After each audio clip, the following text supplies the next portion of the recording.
Hi everyone, welcome to education point. So हम यहाँ पे वर्ल्ड हिस्ट्री के बारे में पढ़ रहे हैं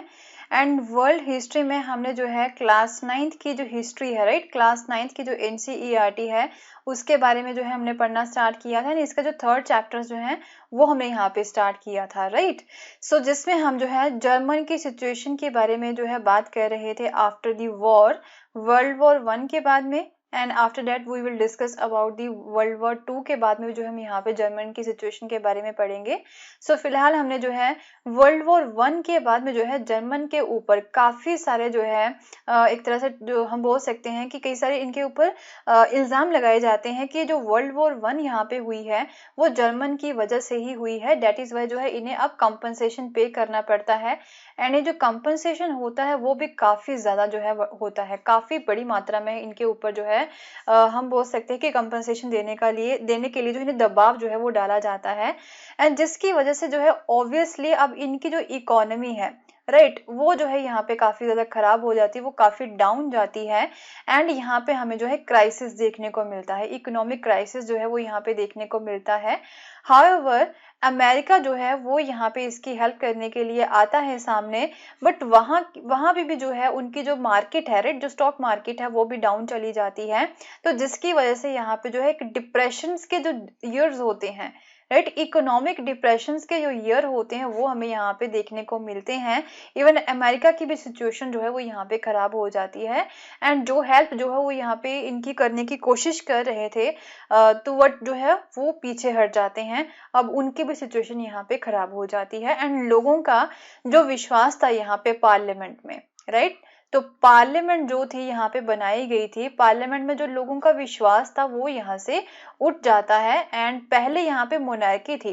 राइट। हाउएवर मोनार्की को खत्म करके जो है पार्लियामेंट को इस्टेब्लिश किया गया था, बट इस पार्लियामेंट्री सिस्टम में भी जो है कुछ डिफेक्ट्स थे, राइट। यहाँ पे जो है जो प्रेसिडेंट थे, राइट, जो प्रेसिडेंट थे यहाँ के, उन्हें जो है ज्यादा पावर्स जो है वो दे दी गई थी। वो जो है एक तरह से इमरजेंसी इम्पोज कर सकते हैं, राइट, ये जो है पावर उन्हीं के पास यहाँ पे दी गई थी। तो बार बार जो है वो यहाँ पे इमरजेंसी इम्पोज कर रहे थे, तो कोई भी पार्टी जो है वो ज्यादा देर तक यहाँ पे रूल नहीं कर पाती है एंड ना ही जो है वो इकोनॉमी के ऊपर फोकस कर पाती है। तो यहाँ पे काफी सारी प्रॉब्लम्स का सामना जो है करना पड़ रहा था जर्मन्स के लोगों को। तो लोगों का जो विश्वास है वो यहाँ पे पार्लियामेंट से ही उठ जाता है। तो उसके बाद में अब जो है हिटलर आते हैं सामने। तो अब जो है देखेंगे कि हिटलर जो है वो किस तरह से पावर में आते हैं, राइट, एंड दोबारा से जो है मोनार्की किस तरह से आती है। सो क्या होता है, this crisis in the economy, polity and society, her area में यहाँ पे क्राइसिस देखने को मिलता है। तो यही एक बैकग्राउंड बनती है जिसकी वजह से जो हिटलर थे वो पावर में आ जाते हैं। 1889 में ऑस्ट्रिया में उनका जन्म हुआ था एंड काफी गरीबी में जो है उन्होंने अपना पूरा जो बचपन था एंड इवन जो यूथ था वो स्पेंड किया था। तो जब फर्स्ट वर्ल्ड वॉर जो है वो स्टार्ट होती है तो उस समय में जो है उन्होंने आर्मी को ज्वाइन किया था एंड उस समय में जो है वो एक मैसेंजर के तौर पे जो है काम कर रहे थे एंड जल्दी ही जो है अपनी ब्रेवरी के लिए उन्होंने काफी सारे मेडल्स जो होते वो भी अर्न किए थे। ओके, बट जब जर्मन जो है वो वर्ल्ड वॉर 1 में हार जाता है तो उससे वो डर जाते हैं हिटलर एंड जब वर्सेल्स की ट्रीटी जर्मन के ऊपर थोपी जाती है कंपनसेशन पे करने के लिए, उनकी लैंड्स भी जो है उनसे छीन ली जाती है, उनकी कॉलोनीज उनसे छीन ली जाती हैं, तो हिटलर जो है वो और भी ज्यादा फ्यूरियस हो जाते हैं। तो 1919 में इन्होंने एक स्मॉल ग्रुप को ज्वाइन किया था जिसे हम जो है जर्मन वर्कर्स पार्टी का ग्रुप बोलते हैं, वो इन्होंने ज्वाइन किया था एंड जल्दी ही जो है अपनी बुद्धिमत्ता की वजह से जो है वो इस ऑर्गेनाइजेशन को टुक ओवर कर लेते हैं एंड इसे जो है वो रीनेम करते हैं, जर्मन वर्कर्स पार्टी को जो है वो रीनेम करते हैं। क्या नेम रखते हैं, national socialist German workers party. Okay, and यही वाली पार्टी जो है वो बाद में नाजी पार्टी के नाम से जो है जानी जाती है।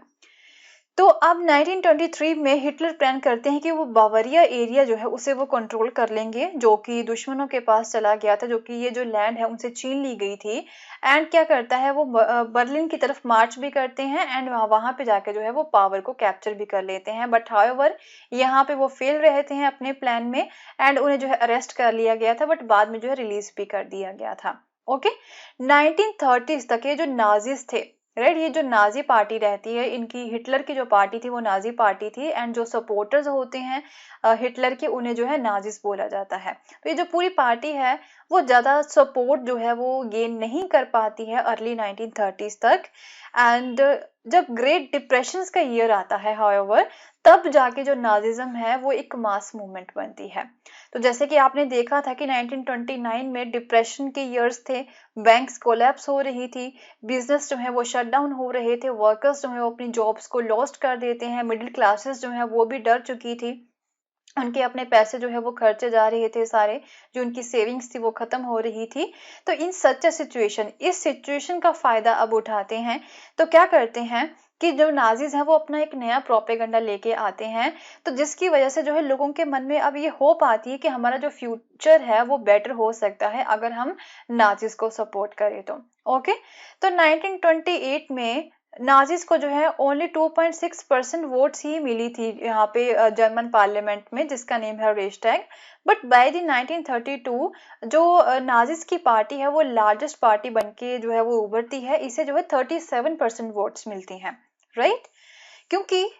ऐसा क्या होता है, हिटलर जो है वो एक काफी पावरफुल स्पीकर थे एंड अपनी स्पीच की वजह से जो लोगों को जो है वो अट्रैक्ट कर लेते थे, एंड उनके पैशन एंड उनके जो वर्ड्स थे उसकी वजह से जो है लोग उन्हें सपोर्ट करना स्टार्ट करते हैं। एंड वो ये प्रॉमिस करते हैं कि हम एक स्ट्रॉन्ग नेशन बनाएंगे, एंड जो वर्सेस की ट्रीटी के अंडर जर्मन के ऊपर इनजस्टिस जो हुआ है उसे हम खत्म करेंगे, एंड जर्मन के लोगों की जो रिस्पेक्ट है, जो डिग्निटी है, उसे हम रिस्टोर करेंगे। ओके, एंड वो ये भी प्रॉमिस करते हैं कि जो लोग यहाँ पे वर्क के लिए देख रहे हैं, उनके पास जॉब्स नहीं है, उन्हें भी हम एम्प्लॉयमेंट प्रोवाइड करवाएंगे, एंड यूथ को एक बेटर फ्यूचर है वो प्रोवाइड करवाएंगे, राइट।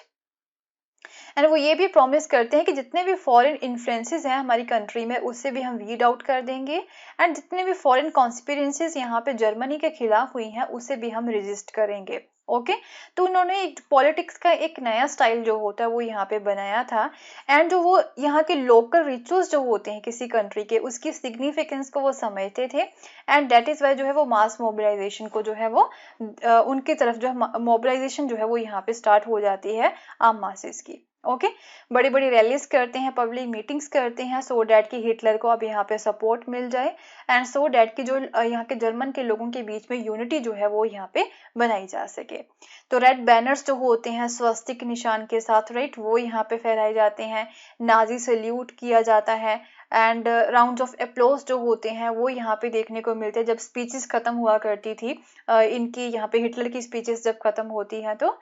क्या होता है कि नाजी ने जो है कुछ ऐसा प्रोपेगेंडा जो है वो फैला रखा था, जिसकी वजह से हिटलर जो है वो एक मसीहा के तौर पे जो है वो लोगों के सामने बन के आ जाते हैं, जो कि लोगों को उनकी प्रॉब्लम से बाहर निकालेंगे, राइट। सो अब क्या होता है, जब वो मसीहा बन जाते हैं लोगों के लिए तो ऑब्वियसली उनके पास पावर आएगी। तो अब डेमोक्रेसी का जो है यहाँ पे अंत हो जाता है, जो डेमोक्रेसी है, जो पार्लियामेंट है, वो डिस्ट्रक्शन उसकी यहाँ पे स्टार्ट हो जाती है। तो 30 जनवरी 1933 को जो प्रेसिडेंट थे हिंडरबर्ग, वो जो है चांसलरशिप जो कि हाईएस्ट पोजीशन थी कैबिनेट ऑफ मिनिस्टर्स के अंडर, वो जो है किसे दे दी जाती है, वो हिटलर को ही दे दी जाती है। एंड इवन कुछ कंजर्वेटिव्स थे यहाँ पे सोसाइटी में, वो भी नाजिस की सपोर्ट में आ जाते हैं, एंड जब यहाँ पे पावर को वो एक्वायर कर लेते हैं तो क्या होता है, हिटलर सबसे पहले जो डेमोक्रेटिक रूल है, राइट, उसे वो जो है डिसमेंटल करना स्टार्ट कर देते हैं। तो यहाँ पे जर्मन पार्लियामेंट में एक दिन ऐसा होता है कि फरवरी की ही यहाँ पे बात कर रहे हैं 1933 में, जर्मन पार्लियामेंट के एक बिल्डिंग में जो है फायर आ जाती है, मीन आग लग जाती है वहां पे। तो क्या होता है, जल्दी ही इसे कंट्रोल करके तो 28 फरवरी 1933 को हिटलर क्या करते हैं कि जो सिविल राइट्स होते हैं जितने भी, राइट, उसे सस्पेंड कर देते हैं आम लोगों के, जैसे कि freedom of speech, freedom of press हो गया, इन सभी को वो खत्म कर देते हैं, जो कि वेमार्क कॉन्स्टिट्यूशन के अंडर ग्रंटेड किए गए थे लोगों के लिए। ओके,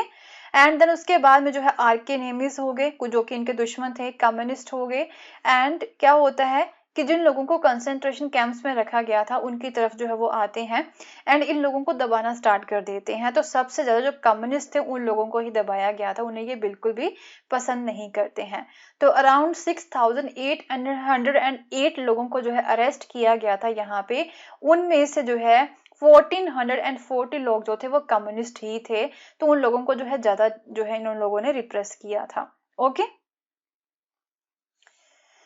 सो 3 मार्च 1933 को जो है एक इनेबलिंग एक्ट जो है वो पास कर दिया जाता है, जिसकी वजह से जो है डिक्टेटरशिप दोबारा से यहाँ पे जर्मनी में आ जाती है, राइट। डिक्टेटरशिप मीन एक ही पर्सन का यहाँ पे रूल होगा। So it gave Hitler all the powers to sideline parliament, जिसकी वजह से जो है क्या होता है कि जितनी भी पावर्स होती हैं वो एक ही पर्सन के हाथ में आ जाती हैं एंड पार्लियामेंट को जो है वो साइडलाइन कर देते हैं। जितने भी पॉलिटिकल पार्टीज, ट्रेड यूनियंस थी, सभी को बैन कर दिया जाता है। ओनली नाजी पार्टी को ही यहाँ पे सपोर्ट किया जाता है। एंड क्या था यहाँ पे इकोनॉमी के ऊपर, मीडिया, आर्मी, जुडिशरी, हर चीज के ऊपर जो है कंप्लीट कंट्रोल जो है स्टेट का ही होता है, यहाँ पे हिटलर का ही होता है। ओके। एंड एक स्पेशल फोर्सेस जो होती हैं, special surveillance and security forces जो है वो यहाँ पे क्रिएट की जाती हैं सो डैट की सोसाइटी को कंट्रोल किया जा सके एंड वहां पे एक ऑर्डर जो है वो लाया जा सके। ओके। उसके साथ साथ जो है कुछ पहले भी यहाँ पे फोर्सेस थी वो भी कंटिन्यू रहती हैं। तो क्या होता है, it was the extra constitutional powers of these newly organized forces that gave the Nazi state its reputation as the most dreaded criminal state। तो क्या होता है कि ये जो नई फोर्सेस यहाँ पे बनाई गई थी, special surveillance and security forces, उन्हें जो है काफी सारी एक्स्ट्रा कॉन्स्टिट्यूशनल पावर दे दी जाती हैं, जिसकी वजह से ये जो स्टेट है, नाजी स्टेट जो है वो एक क्रिमिनल स्टेट बन जाती है एंड वो भी मोस्ट ड्रेडेड क्रिमिनल स्टेट बन जाती है। ओके। तो अब लोगों को जो है काफी ज्यादा यहाँ पे दबाया जा रहा था, लोगों को जो है यहाँ पे रिप्रेस भी किया जा रहा था एंड पुलिस फोर्सेस जो हैं वो भी काफी गलत तरीके यहाँ पे अपना रही थी लोगों को दबाने के भी, राइट। तो will continue with the same topic and next video में हम यहाँ पे देखेंगे कि हिटलर जो है वो आगे जाके क्या करते हैं एंड किस तरह से जो है ये एक डिक्टेटर जो है वो किस तरह से बनते हैं एंड लोगों के ऊपर किस तरह से जो है ये जुल्म जो है वो यहाँ पे ढाते हैं, उन सब चीजों के बारे में पढ़ेंगे एंड हिटलर का जो अंत है वो किस तरह से यहाँ पे होता है एंड किस तरह से दोबारा से यहाँ पे पार्लियामेंट्री सिस्टम आता है या नहीं आता है। तो ये सारी चीजें हम अपनी नेक्स्ट वीडियो में कवर करेंगे। सो अगर आपको मेरा कोर्स पसंद आया तो इसे शेयर करना ना भूलें। Thank you so